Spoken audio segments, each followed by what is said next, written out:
All right. Welcome to another narration of mine. Only the brave souls and the fearless ones stay until the end. I never planned to write any of this. Honestly, I'm still not sure if putting it online is some kind of mistake, or if it's the only thing keeping me from losing my mind like everyone says I am. People think grief twists memories, that after someone passes, you start stitching together shadows into something more dramatic than the truth ever was. Maybe that's what I'm doing.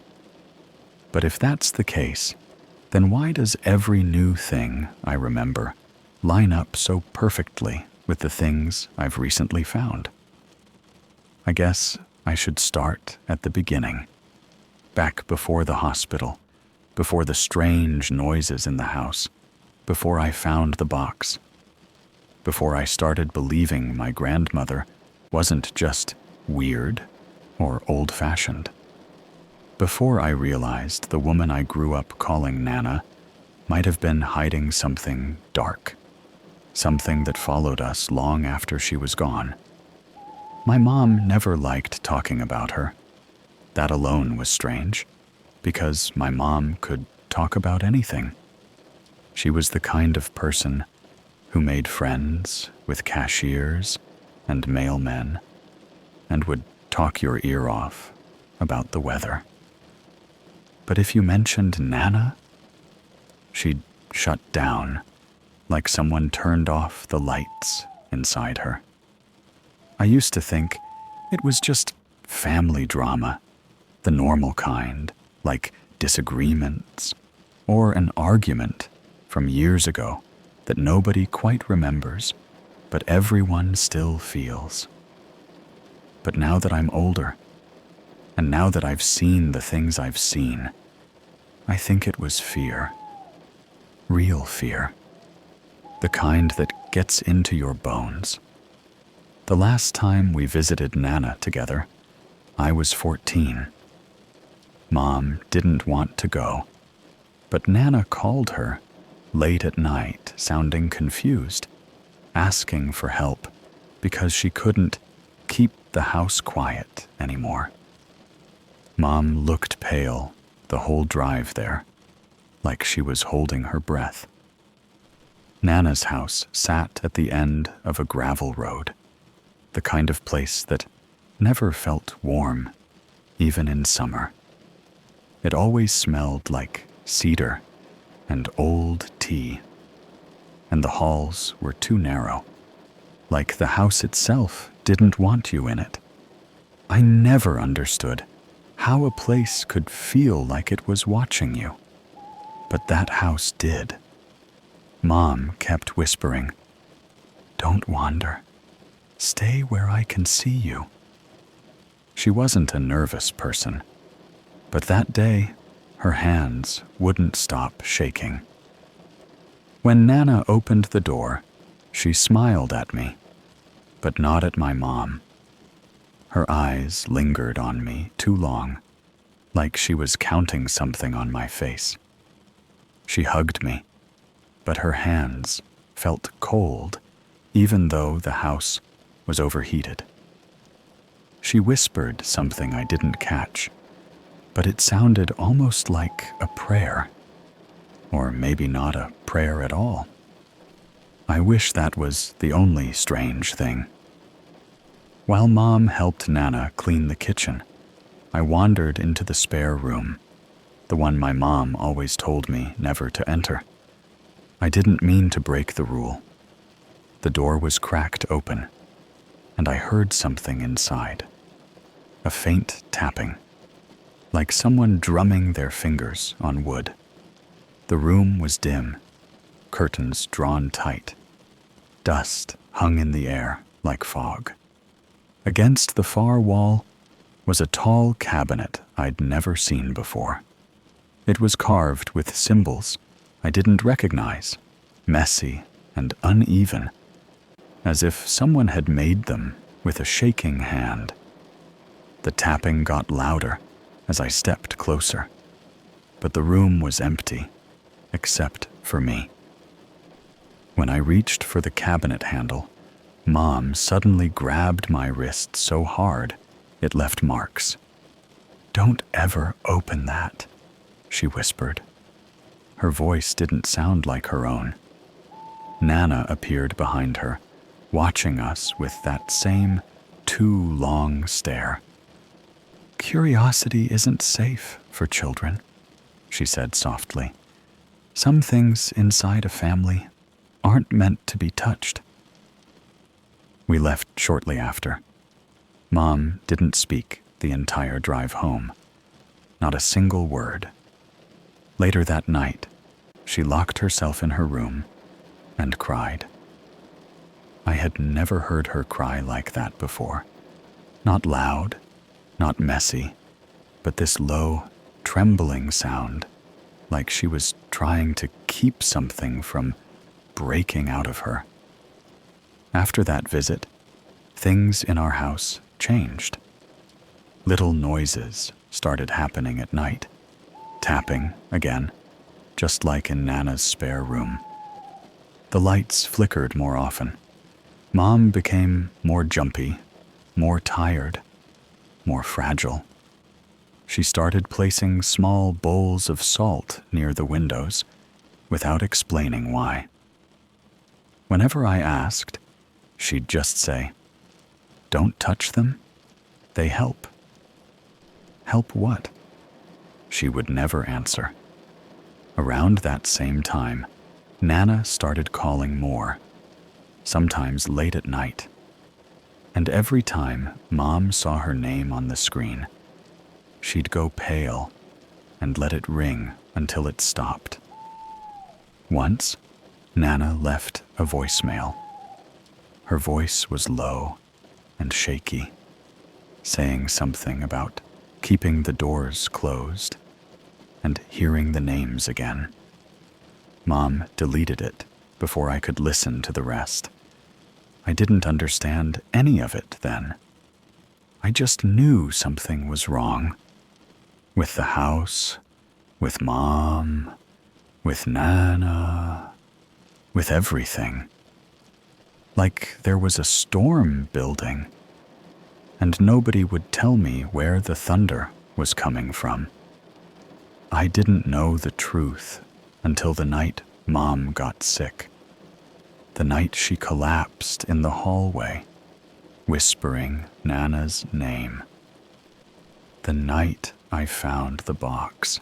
The night everything finally made sense, and at the same time made everything so much worse. I've been trying to figure out the exact moment everything tipped from strange to genuinely terrifying. I keep coming back to that night, the one when Mom collapsed. Not because of what happened to her physically, but because of what I found while trying to help her. I remember the sound she made right before she fell. It wasn't a scream or a gasp, just this choked whisper, like her voice was stuck somewhere between fear and recognition. She said my grandmother's name, not Nana, but her full name, the one she never liked using. It sounded wrong coming from her, like she wasn't just calling for help, but warning someone. I ran to her and helped her sit up against the wall. Her skin felt cold in a way that didn't make sense. Not a fever, not an illness. Cold, like she'd stepped out of a freezer.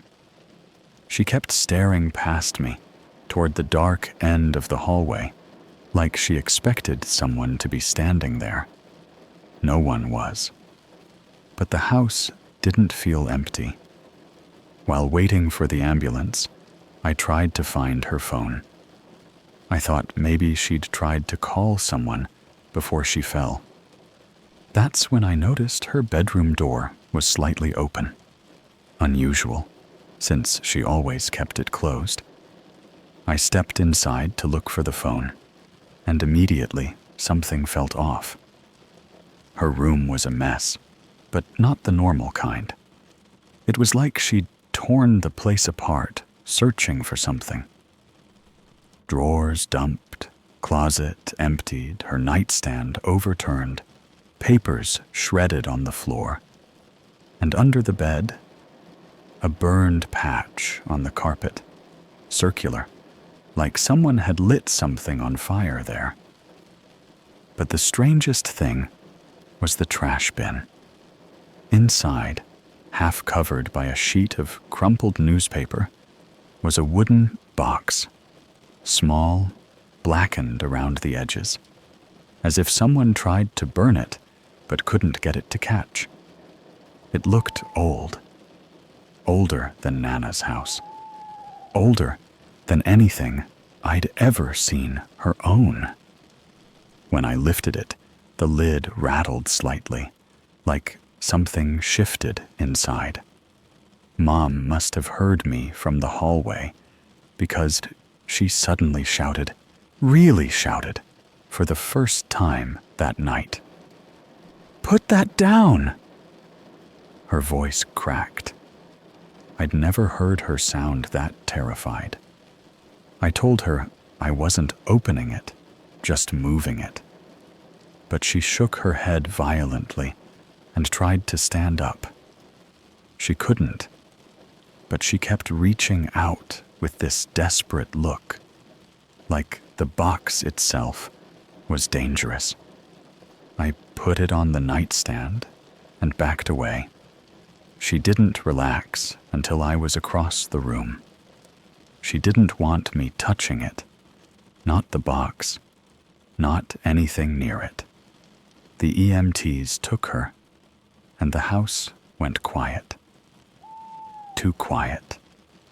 It was the same silence I remembered from Nana's place, the kind that felt full, like the quiet itself was watching. I sat on the floor of Mom's room for a long time, staring at the box. I couldn't make sense of what she'd been doing before she fell. She never destroyed things.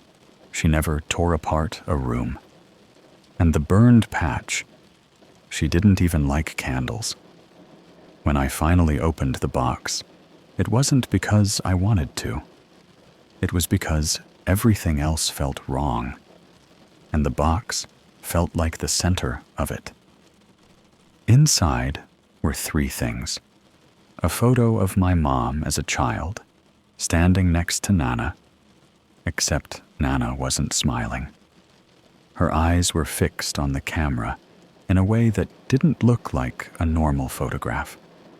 I swear, her pupils looked darker, too dark. A small cloth bag tied with an old string. The bag was stained in a way that made me hold it away from me, like it had been buried or soaked in something over time. A folded paper with handwriting I didn't recognize. The writing wasn't messy exactly. It was precise, cramped, like every letter was written by someone who didn't want to touch the paper too long. I opened the note last because I already felt sick reading the first line. If you find this before she does, hide it. It wasn't addressed to anyone. It didn't say who she was supposed to be. But somehow, I knew exactly who the note meant. My grandmother. The same woman who'd stared at me too long. The same woman who called my mom late at night, rambling about doors and names, and keeping things quiet. The rest of the note only made things worse. It mentioned something passed down, something my mom had been marked by, something my grandmother refused to release, even after she promised to stop. None of it made sense, but the tone of it, whoever wrote it, was scared in a way I didn't think adults could be. The words looked like they were written fast, maybe even in the dark. At the bottom, in a shaking line of text, the writer said, "If the voices start again, don't stay in the house." Voices, plural. I didn't hear anything that night, but I felt something, a pressure in the air, a heaviness behind the door. The same tapping sound I'd heard in Nana's spare room, so faint I almost convinced myself it wasn't real. Almost. I put everything back inside the box, except the cloth bag. Something about the bag bothered me the most. The weight of it, the way it shifted slightly when I held it. I thought maybe it held jewelry, or stones, or some kind of keepsake. When I loosened the string and peeked inside, I froze. It wasn't jewelry. It wasn't stones. It was a small object shaped like a person. Not carved, not manufactured, like someone had twisted it together from things they shouldn't be touching. And tied around its middle was a piece of string the same color as the one around the bag. I dropped it immediately, because the string around the little figure wasn't just tied. It was knotted in a pattern I recognized. It was the same knot Nana used to make when she braided my hair as a kid. I didn't sleep that night. And when I finally visited Mom in the hospital the next morning, the first thing she said wasn't "hi" or "I'm okay." She looked me dead in the eyes and whispered, "Tell me you didn't open the box." The hospital room didn't feel like a hospital room. It felt like a confession booth, or a bunker, or somewhere people only ended up when they'd been running from something for too long. Mom looked smaller in that bed. Not fragile, just worn down, like someone who had spent years holding a door closed and finally lost the strength to keep pushing. She didn't even ask how I was. Her voice came out dry, tight. "Tell me you didn't open the box." I didn't want to lie, but I nodded anyway. Her shoulders dropped with this strange mix of relief and dread, as if my answer only solved one problem while creating a dozen more. She closed her eyes and whispered, "I didn't mean for you to ever see that thing." For a minute, I thought she'd fall asleep. But then she forced herself upright and motioned for me to come closer. When I did, she grabbed my wrist, not hard, but with a firmness that made my stomach twist. "There are things your grandmother did when I was younger," she said. "Things she told me were traditions, family rituals, ways to keep us safe," she whispered. But nothing she ever did made me feel safe. She looked toward the window, even though the blinds were shut tight. She said it was protection. She said it kept the wrong people away. But at night, she'd talk to things she wouldn't name. And sometimes I'd wake up and she'd be standing at the foot of my bed, staring at me like she was waiting for something. She paused, swallowing hard. "She'd braid my hair in the morning," she added quietly, "and tell me that every knot was for a reason. Every knot kept something from finding me. But the knots hurt. She tied them too tight. Tight enough that I couldn't shake the feeling she wasn't keeping things away. She was keeping things in. I didn't say anything. I think she needed perhaps more than questions. When I got older, she continued, I found out she wasn't doing it just to me. She'd been doing the same things to her sisters, her neighbors, anyone she thought needed binding. She never said what she was binding them from. She let out a shaky breath, one hand rubbing her forehead. I left as soon as I could. Started over. I hoped distance would break whatever she thought she'd passed to me. But she kept calling, kept reminding me that family threads don't snap. I felt the words hit me in a way I didn't expect. Family threads. Like the string around the figure in the box. Mom didn't know I'd seen it. Not yet. The day she got sick, Mom whispered.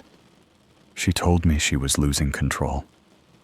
That whatever she'd been holding back wasn't listening anymore. She said if anything happened to her, something might shift onto me. I thought she was confused. I didn't believe her. Not until the house noises started. Not until the dreams started. My voice barely came out. Dreams? She hesitated for a long moment. Voices, she finally said. They said my name like someone trying to remember it. Not angry, just searching. And every night it got a little clearer. She pressed her hand against her chest like she was remembering the feeling. I tried to burn the box, she said, her voice cracking. But it wouldn't burn. It just smoked. Like something inside didn't want to let go. She finally looked at me, and I saw something in her face that didn't look like fear. It looked like guilt. I should have thrown it out years ago. I should have left it at her house, or buried it, or told someone.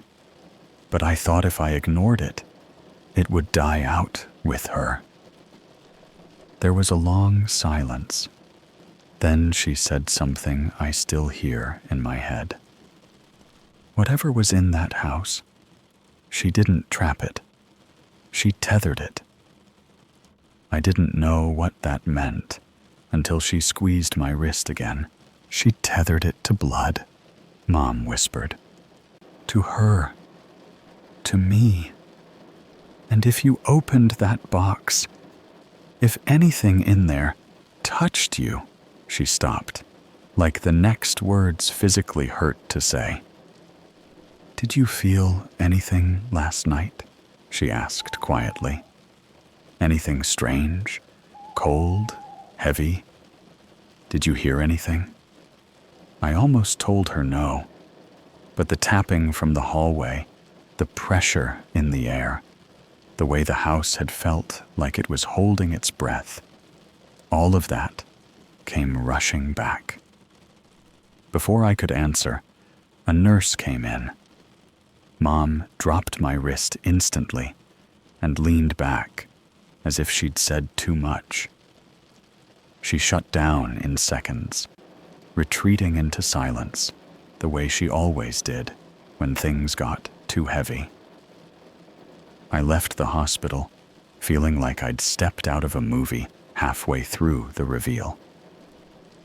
When I got home, I expected the house to feel empty. Instead, it felt like someone was waiting for me. Not loudly, not obviously, just present. Like when you walk into a room thinking you're alone. and somehow know you aren't. I checked Mom's room, even though I didn't want to.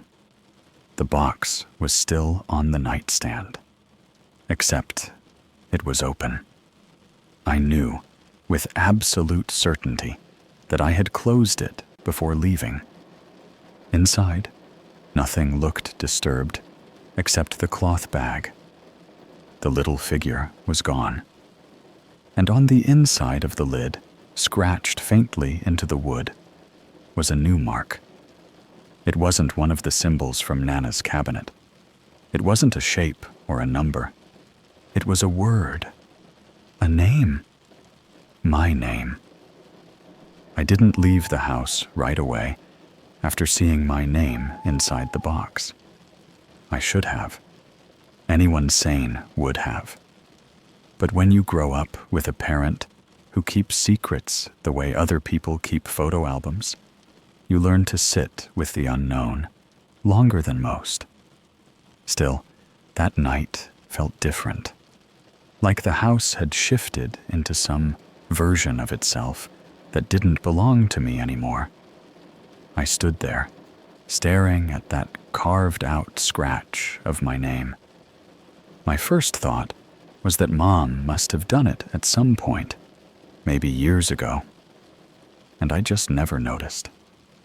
But the lines were fresh, no dust, no fading, just thin, pale grooves in the dark wood. Someone made that mark recently. Someone with access to the box. Someone who wasn't me. The figure missing from the cloth bag made it worse. It was the kind of wrong that made your skin feel too tight, like your body knew something before your brain caught up. I checked the rest of the room just to reassure myself nothing else had changed.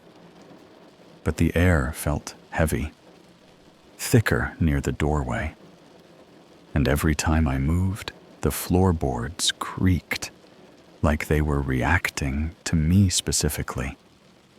I ended up sleeping on the couch that night, or at least trying to. I left the lights on because the dark felt too alive. Every small sound made me sit up, pipes shifting, branches outside brushing the siding, the hum of the refrigerator. Things I'd heard 1,000 times before, but suddenly felt too pointed, too directed, like each noise was waiting for a response. At around 3:40 a.m., I heard footsteps. Not heavy ones, not someone's full weight, more like something light moving down the hallway. A slow, soft pattern, uncertain, testing the floor. I pulled the blanket up without meaning to. I didn't call out. I didn't breathe. I just listened. The steps stopped outside the living room entrance. Then nothing. Total stillness. I stared at the doorway until my eyes burned, but nothing came through. Eventually, exhaustion hit me like a wave, and I slipped in and out of sleep until morning. When I woke up, the first thing I noticed was the smell. Mom's room always had this faint lavender scent because she kept a spray bottle by her dresser. But the house had been closed up since she left, so the smell should have faded. Instead, the air outside her door smelled stronger, almost overpowering. When I pushed the door open, I saw why. Her dresser drawer was open, and the bottle of lavender spray was lying on its side on top of it, not spilled, just placed there, like someone set it down carefully. The worst part was the angle. Someone would have had to stand on the side of the dresser to put it there. Someone small, or someone who didn't move like a person. But none of that compared to what was on her bed. The figure, the same one that was supposed to be inside the cloth bag. It wasn't just sitting there, it was positioned, laid out neatly in the center of the comforter with its string untied, the little twisted arms spread slightly apart, like it had been arranged, not dropped. The thing that made my stomach flip was the new detail I hadn't noticed before. Around its middle, tied into the material itself, there was a second piece of string woven in, a darker one, a color I recognized from Nana's old sewing basket, a deep, faded red, a knot pattern I had seen her make once when she fixed a tear in Mom's coat. Not a normal knot. A looping one, she said, was good for keeping things together. There was a folded sheet of paper beside the figure, different handwriting from the note inside the box. Scratched. Uneven. At first, I thought it was my name again, but it wasn't. It was Mom's, written through 3 times. I stepped back instinctively because it hit me all at once what this looked like. Not a message, not a warning, but a recreation. Like whoever placed it was trying to show me something, or remind me of something, or claim something. I didn't touch any of it. I couldn't. My first instinct was to leave the house entirely. But something in me needed answers, needed to understand what exactly Mom had been dealing with for years. So instead of running, I grabbed the box and stuffed everything into it. The figure, the paper, the cloth bag, without looking too closely.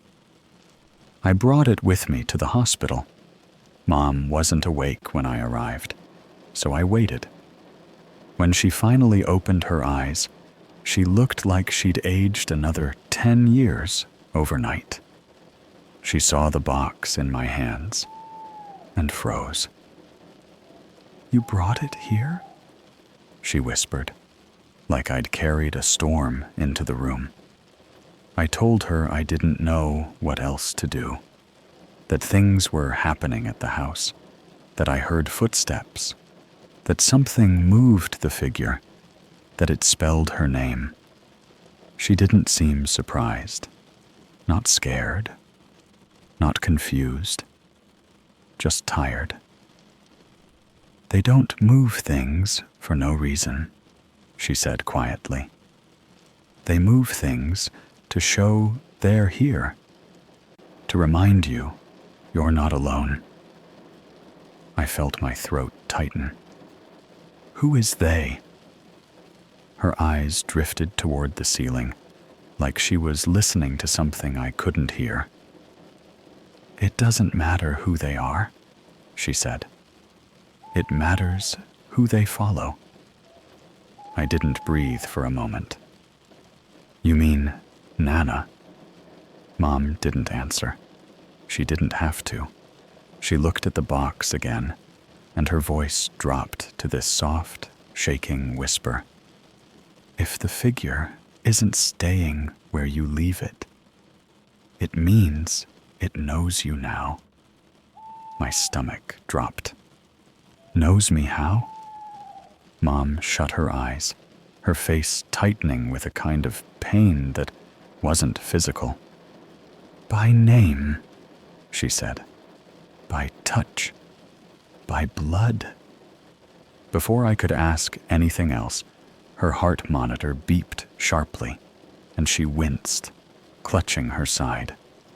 Nurses rushed in, and I got pushed back into the hallway.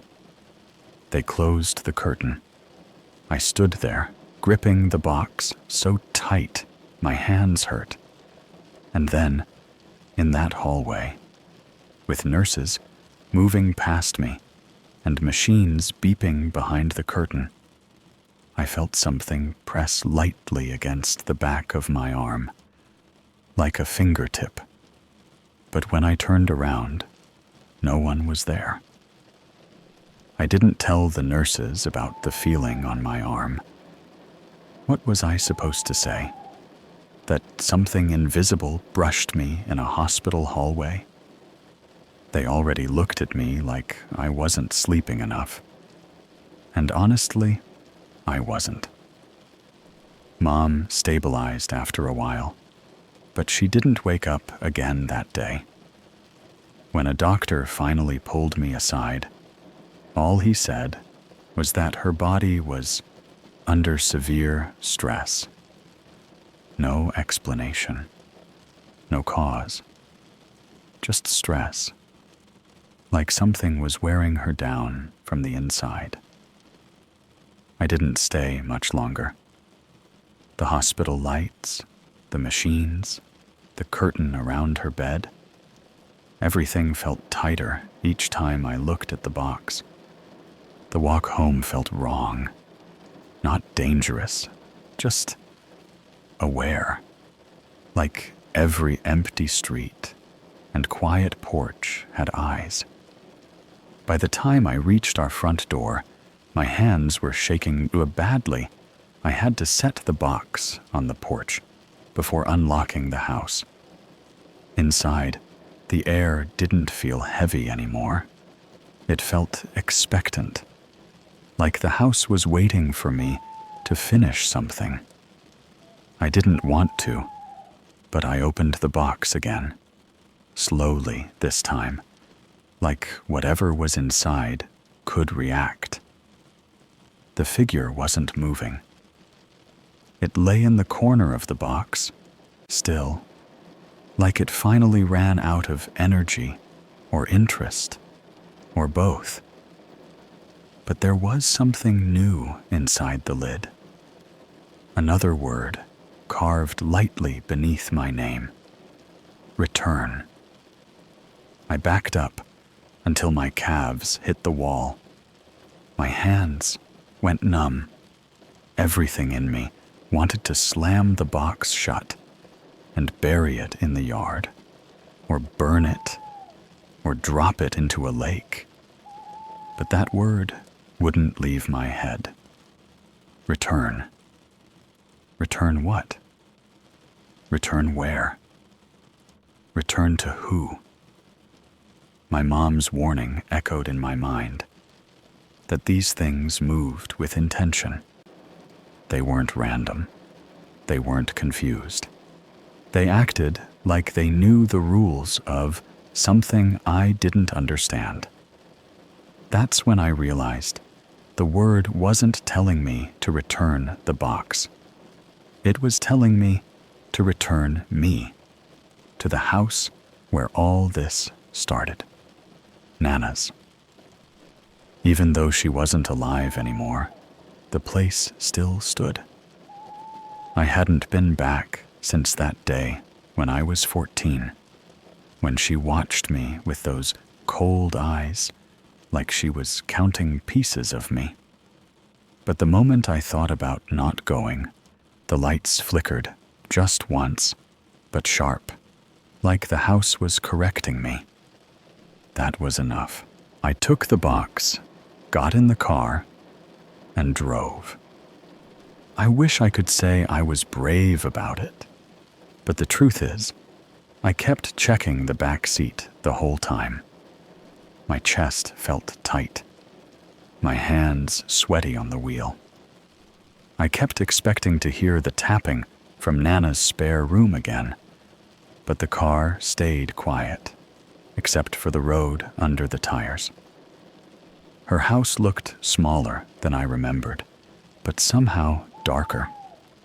Windows clouded, porch sagging, the air around it colder than it should have been. When I stepped out of the car, The gravel beneath my shoes sounded like it echoed too far, like the ground underneath wasn't solid. The front door wasn't locked. I knew I should have turned around. I knew walking inside was the kind of decision people in stories never come back from.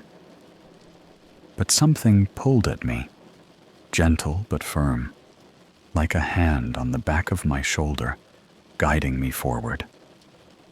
The house smelled exactly the same, cedar and something older. The tapping started almost immediately, not from upstairs, not from the walls, from the spare room. The same room Mom had yanked me away from years before. I followed it because pretending not to hear it felt stupid at that point. The air got colder the closer I got to the doorway, like stepping into a basement. When I pushed the door open, I expected the cabinet to be gone, or broken, or empty. It wasn't. It stood exactly where it had been, tall and carved and wrong. But the door was open. Inside, instead of shelves, there was a shallow space lined with old fabric, almost like a cradle. And resting inside that cradle, like it had been waiting for years, was a second figure, bigger than the one in my box, made the same way, twisted, bound. But this one had something tied around its middle, a strip of faded cloth that looked like it had been ripped from a shirt I recognized. My mom had one just like it when I was a kid. The tapping grew louder, but it wasn't coming from the cabinet anymore. It was behind me, soft, rhythmic. I didn't turn around. I couldn't. Instead, I set the box on the floor and placed the smaller figure inside the cabinet next to the larger one. The tapping stopped instantly. The house went dead quiet. Not peaceful, just paused. I stepped back. 1 step, 2 steps. Then something in the cabinet shifted. Not a lot, not fast.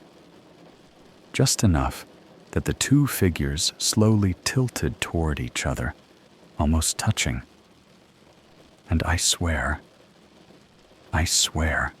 the fabric around their middles tightened on its own, pulling them closer. The air in the room got warm for a second, like someone exhaled against the back of my neck.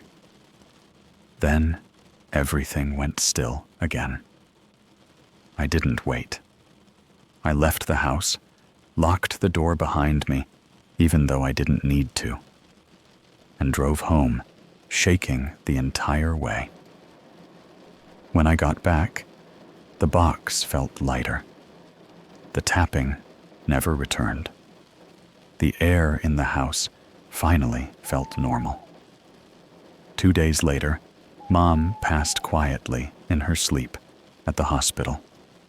The doctors said her body shut down. No injury, no explanation, just exhaustion they couldn't trace. I didn't tell anyone about the figures, or the cabinet, or what I returned. But sometimes, late at night, I think about the way the 2 shapes leaned together, the way the fabric tightened, the way the house warmed, like something was finally satisfied. And every once in a while, when I walk past a mirror, I swear I see something behind me for a split second. Not a person, not a shadow, a shape, small, still, watching, learning me again, just in case it ever needs to. Because my grandmother was right about one thing. Family threads don't snap. They follow. They pull. They wait. And whatever she started, it doesn't feel finished.